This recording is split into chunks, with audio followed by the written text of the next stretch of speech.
The CIA's most elite team, headed by Station Chief Joe, Zoe Saldana, continues to confront terror in Season 2 of the Paramount Plus series Lioness, which was created by Taylor Sheridan. As usual, a Lioness agent is required to infiltrate an unknown threat, but when that threat is revealed to be her uncle's Mexican drug gang, they must accuse her own father of being involved. This is done by Captain Josie Carrillo, Genesis Rodriguez. Joe brings Cruz Manuelo's Laislada Oliveira back into aid Josie through the difficult task because he knows it won't be easy. Hey everyone, hope you're having a good day. Before going to the main topic, I want to say like this video and subscribe to the channel. Co-stars Rodriguez and Oliveira talked about Josie and Cruz's initial impressions of one another, how everyone seems to be manipulating Josie, how Cruz changed from her Season 1 self, how crucial their physical training is to the plot, putting aside your own trauma to protect the nation, how Cruz doesn't hold back, the tense scene between Josie and her father in Episode 6, and whether the goals truly justify the means in this interview with Collider. The best thing about Cruz and Josie together, in my opinion, is that it's the ideal method to communicate with Josie. Nobody has been able to connect with her or have a conversation with her. She feels so cut off. And then Cruz, who has experienced everything of what she is going through, shows up, and she no longer feels as isolated and alienated. Laislada Oliveira, I wholeheartedly concur. Cruz has also been an absolute lioness.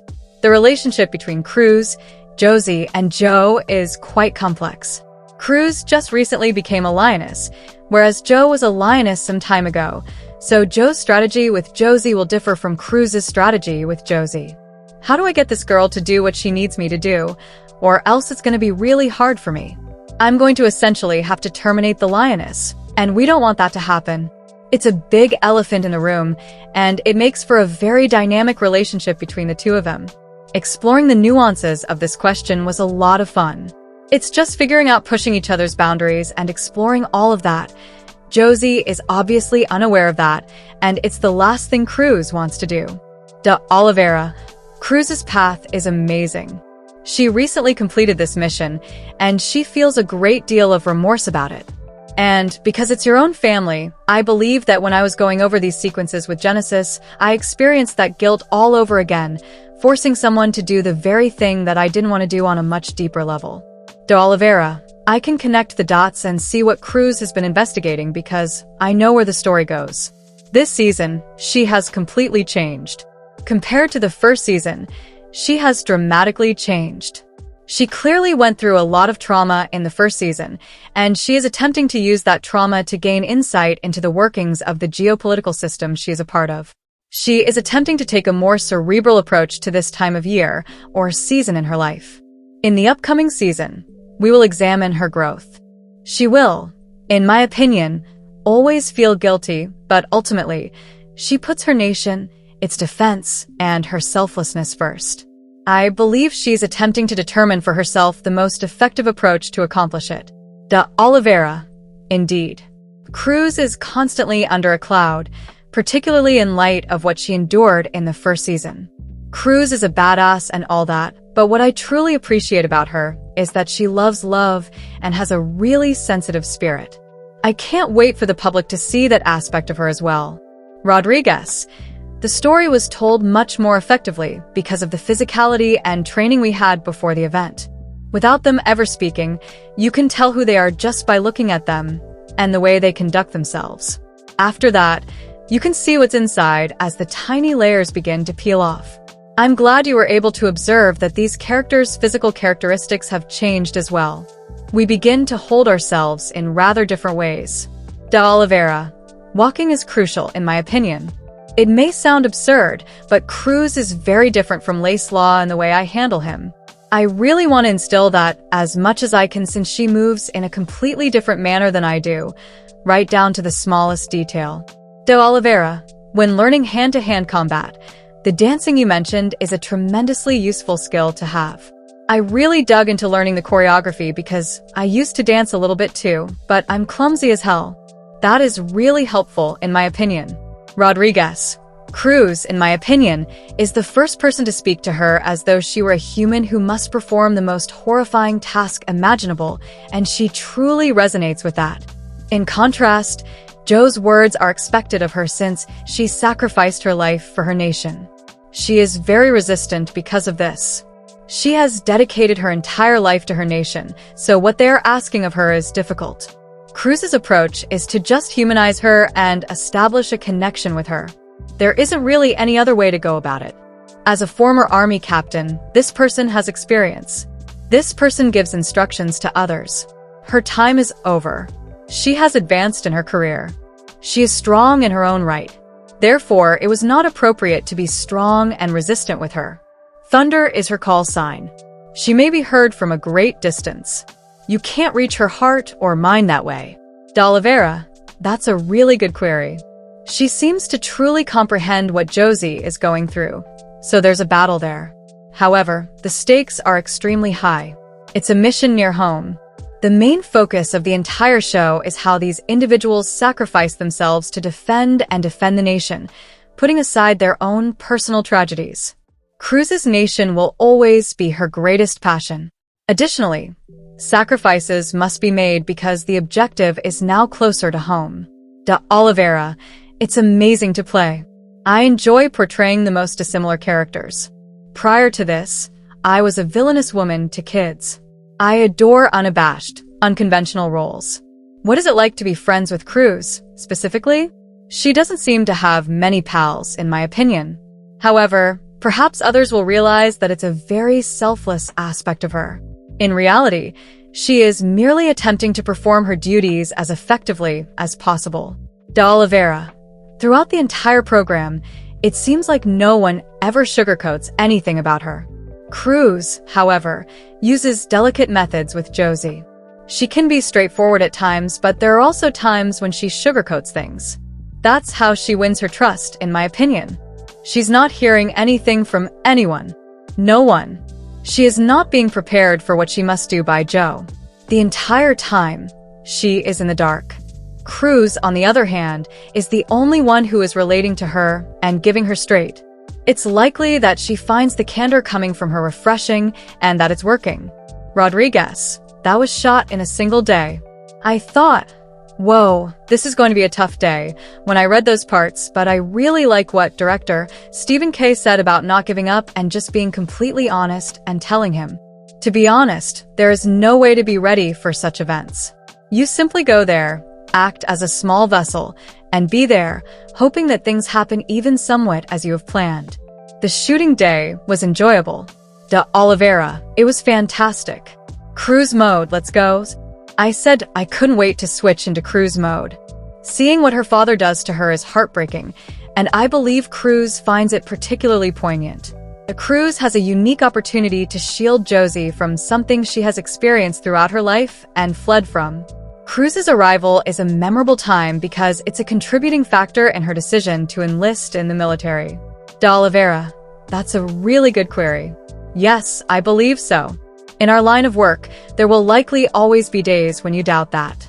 It's always possible to blur the lines in this area of work. Does she believe that? In the end, most likely. But will she continue to think that for the rest of her life, in my opinion? I'm not sure. It depends. We'll see how Cruz stays involved in this whole situation as she changes and her opinions change. With its compelling plot and powerful acting, Taylor Sheridan's Paramount Plus spy thriller Lioness has enthralled viewers.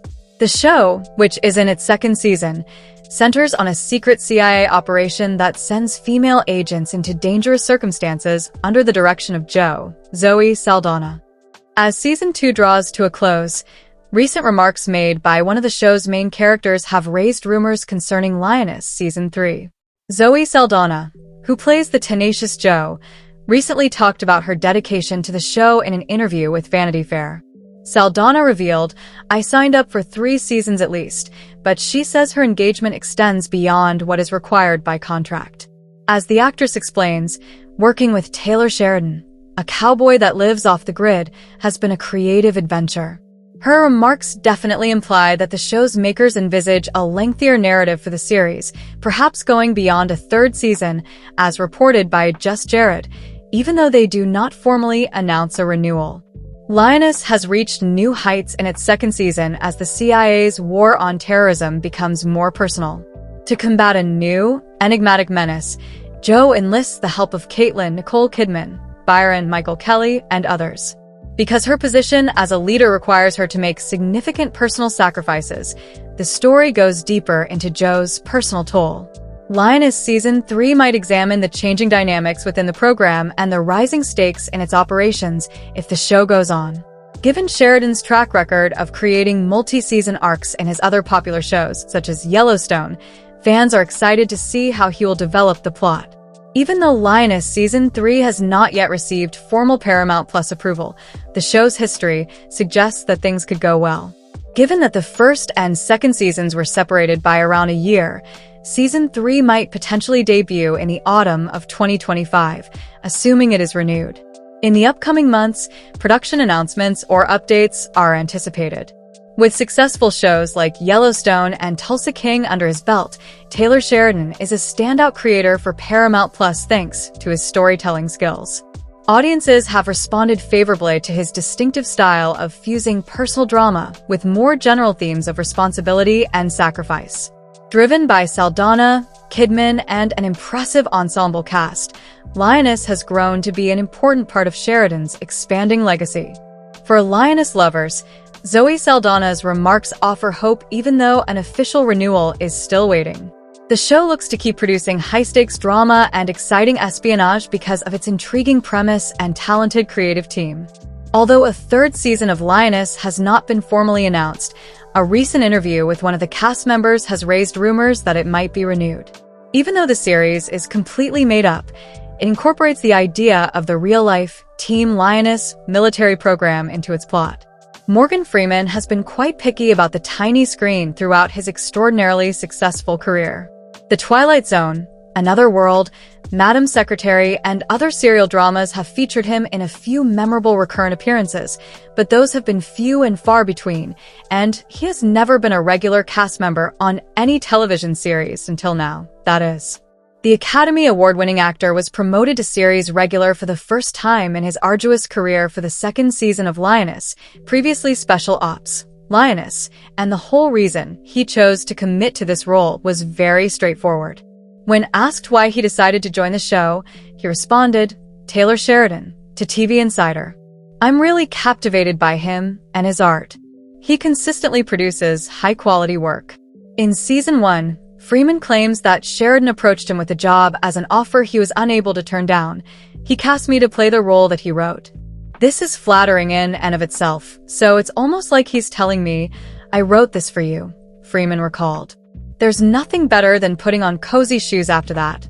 Although Freeman is accustomed to playing high-ranking government officials, he has played presidents, chief justices, and speakers of the House, to mention a few. It is also the first time that his character, Edwin Mullins, is the Secretary of State for the United States. Fortunately for Freeman, his method is the same for every one of them. It is the same. As usual, I prepare by reading the script, figuring out how I fit in, and then memorizing their lines. So easy. Freeman holds his character's role as a world diplomat in the highest regard. Putting out political fires, dampening them down, and attempting to improve differences is a major duty for diplomats. Therefore, I believe that occasionally you have to learn how to tap dance while exercising prudence, he remarked. It is your responsibility to try to resolve conflicts in these hot spots. Let's not get too upset with each other here. Let's have a conversation. And in my current predicament as Secretary of State, depending on a group of murderers, it is political dynamite. I therefore treat carefully. We should not go off half-cocked and do something that we will all regret. Good news, everyone. Jo is still here. Then some. Our girl is alive and actually kicking the snot out of medical workers in a blind anger, just when it seemed like she was looking down a permanent sunset. It turns out that a piece of her cell phone was among the shrapnel in her side, cutting an artery that may quickly take her out again if she doesn't take it easy for at least the next week. The doctor tells her, all I can say is that the devil's showing aces. Love the line, Think it through before you play your hand that Sheridan inserts through a side character you won't see again. In any case, Joe's reaction to this omen is as cautious as one might anticipate, and it portends badly for the other members of the Lioness crew, who are forced to play cards against the Devil's Aces in a frightening game of international speed poker. Mullins arrives to Byron's house for a brief summary of the current situation in the season's penultimate episode, which opens with a heavy stew of a monologue. It's a bit too obvious for the viewer, but it helps in the season's closing moments. As it stands, they believe the border suicide bomber was a pawn at the request of Chinese intelligence and had two objectives. First, to keep the border unstable in order to sway the election, and second, to divert U.S. intelligence attention to the United States in order to conceal the two Chinese nuclear scientists who were stationed in Turkey and were scheduled to be transported into Tehran shortly. Before launching into his speech, Mullins asks the classic question, "Where were you on 9/11? He then goes on to spout a variety of facts and nonsense that viewers of this show, regardless of their political views, will grow accustomed to. Mullins claims that regardless of what you thought about what he did after that, George W. Bush, who isn't named in the show but is essentially referred to as the 43rd president who kinda stole the election, answered America's call to emerge as a true leader in the wake of 9/11. That disclaimer is doing a great deal of unholy work there, but the point is that we needed a leader, and a leader rose. We had faith that he would ascend. What then undermined that faith? Strong leadership, according to Mullins, was the difference between people coming together in the wake of 9/11 and people being further divided in the wake of COVID. This may be somewhat accurate, but 9/11 also gave America a real adversary to hang all of its most xenophobic imperial tendencies for the next 20 years and beyond. In any event, Mullins is undoubtedly lying when he claims that everyone involved in politics is aware of the decline in public confidence in American institutions over the years. Not one president, not one member of Congress, not the press, nobody. However, America, in all her excess, corruption, and institutional nonsense, has left Pandora's box open and forced herself to try to close it. For the Lioness crew, that means all systems go, systems being the ambiguous word here, because the systems are just as unstable as the rest of the operation. While the maid, who is his informant at the Carrillo home, is conversing with Caitlin in a much more subdued manner, Kyle and the group are back at the safe house questioning Gutierrez on the polygraph. What Kyle finds in the other room is confirmed to Caitlin by the maid. Our special agent Gutierrez is a Boy Scout who does his duties in complete secrecy to prevent any possibility of information leaking to Los Tigres through one of their numerous moles in every branch of the U.S. government. According to the official record, Gutierrez also killed a fellow DEA agent who offered him a job. They are now forced to deal with a DEA agent who they have already Guantanamo'd and who hasn't communicated with his workplace or his house in for than 24 hours. In hushed tones, Kyle and Caitlin talk about their possibilities for getting rid of the man. After that conversation, your odds of surviving under the CIA's scrutiny quickly diminish. However, for the time being, Caitlin and Gutierrez's acerbic exchange keeps the man alive and on their side once more. The rodeo is a gentle touch that is equally quick at taking over the space, so this isn't Caitlin's first time at it. Gutierrez appears to accept her offer to complete the task with little hesitation. Cruz and Josie reach the new safe house at Fort Liberty before the rest of the team, with Pablo Carrillo safely in custody and headed to San Jose. This gives them just enough time to respond to the query, "These two wanna fuck?" The door has officially been opened on that front, even though they don't actually get to finish this episode. Given the seriousness and personal harm of the previous Lioness operation's love complications, you would think Cruz would have been able to hold her own for another one. However, spies frequently seek out opportunities for emotional and physical contact, frequently with fellow spies who are equally adept at putting their emotions aside to accommodate the demands of their work. Josie remarks, "It would be nice to feel something other than shame and fear. Forget for a second. This soldier is already shown a great deal of aptitude for the life of a spy." Joe, however, has never been less open to playing the part of a lone shooter landing for brief respites in between storms.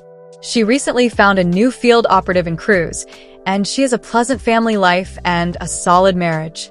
However, The suicide device at the border has just made her more determined to face the challenges head-on. Having just been informed that her ruptured artery will prove fatal if it tears again, she tells Neil in the hospital, "I'm hunting how to make peace with walking away. However, I must find it, and you cannot fucking guilt me, reason with me, or love me into doing it." The last section is undoubtedly the most painful for Neil, who recently told his wife that he wouldn't live if she died at work. She is even more forthright with Byron later on when they are talking about the mission's next phase, which Mullins has commanded be to show Iran and China that we aren't the only nation with an open border. She is aware of her work-life priorities. The 2 Chinese nuclear scientists will be intercepted at an Iranian airbase in order to do that. The Empire will retaliate. Unbelievably, the deck has been rearranged to accommodate our Lioness's abilities. Joe is authorized to lead the operation from the field, and sending in a helicopter to hit nearby is their most secret way to illuminate the targets in Iran. When she explains her true motivation for being there, "I can't walk away on a loss," Byron is slightly persuaded to allow Joe to travel to Iran, even if she vows not to leave the base. These specific operations sunk cost. As the Lioness crew boards the aircraft to Iran, it's enough to make anyone queasy. Joe encourages her allies' desire for blood by saying, "This one's going to be spicy," before making a heartbreaking final phone call to Neil. This mission's last stretch is the furthest from its beginning, and even if they win, their prospects of finding any sort of redemption are slim to none. It's not encouraging for Joe's family's future or for any spy hoping to bring order to this chaotic situation. Let us know in your comments. And stay tuned by subscribing our channel to get more updates like this. Thanks everyone.